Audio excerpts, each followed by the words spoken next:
All right, hello and welcome to another WWYU. So today we're going to talk about the Lesion again. So obviously I did not go into super depth about this weapon and why it's so good in my melee review because there's not really time for that. But I wanted to talk about it again here because the first time I went over this weapon, it wasn't in kind of the melee meta that we're in right now, and also there are a couple of mods that make this weapon significantly better. So let's go over that right quick. So on this, what you want to do is use gas damage, and in general the ideal situation you'll be using this weapon is if you are in stealth or can get stealth damage, which includes blinds and you being invisible. There are some other unaware states that I'm not going to go into, but that's the basic gist. Otherwise, though, just at face value, this is still really good.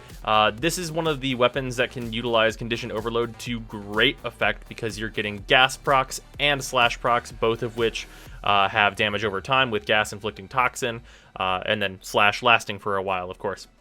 That's very good.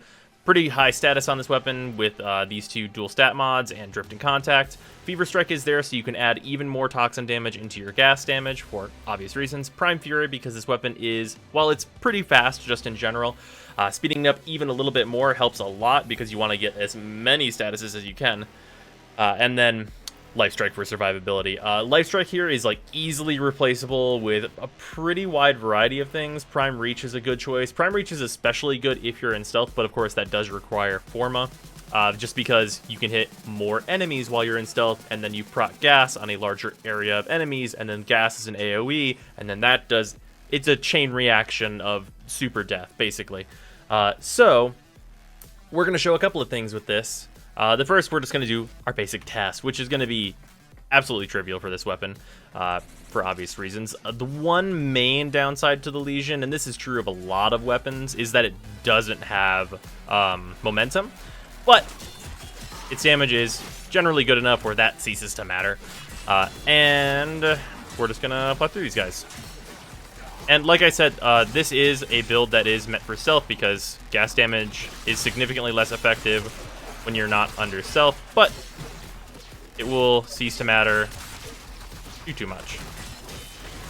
And there's that non-momentum, but you can shred the enemies pretty easily, especially if you're channeling.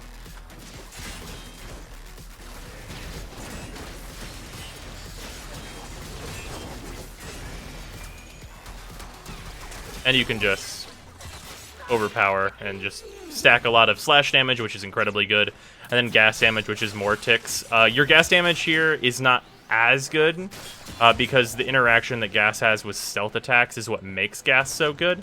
But you can see, just using this normally, it's still pretty good, just in general. The other upside to this build is that it doesn't utilize what a lot of the more powerful melee weapons utilize, which is Maiming Strike. Which is not to say that Maiming Strike is not fine for this weapon, and if you're looking to be on a warframe that needs Naramon to go invisible, I might actually suggest that you bring Maiming Strike instead of Life Strike, just so you can get that pretty much guaranteed spin attack into invisibility.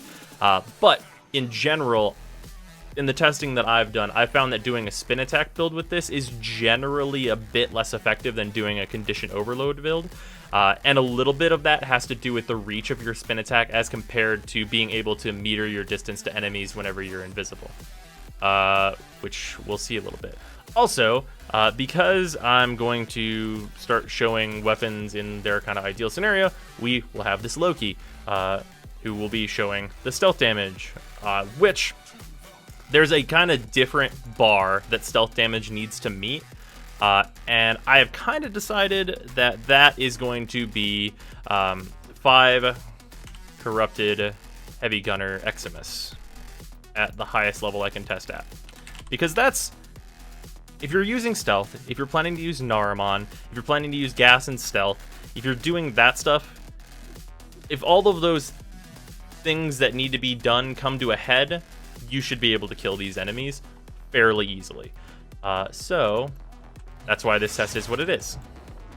And this is the part where we get to see why gas damage is so crazy. It's worth noting I also want to stay a little bit out of reach of doing finishers, and then that happens. The finisher is actually worse, but you can see this is the reason, because once you just give them a little tip a tap, and like you product gas, and then the interaction of gas hitting an enemy, getting the stealth multiplier affecting the gas cloud, which multiplies itself with other gas clouds around it.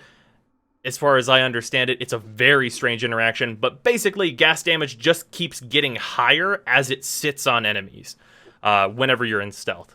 So, and granted that may not be on purpose, that ends up with it being pretty fucking strong. And that's why we've seen gas damage be so valuable recently. But yeah, that's kind of our second look at the Lesion, and I'll see you guys tomorrow.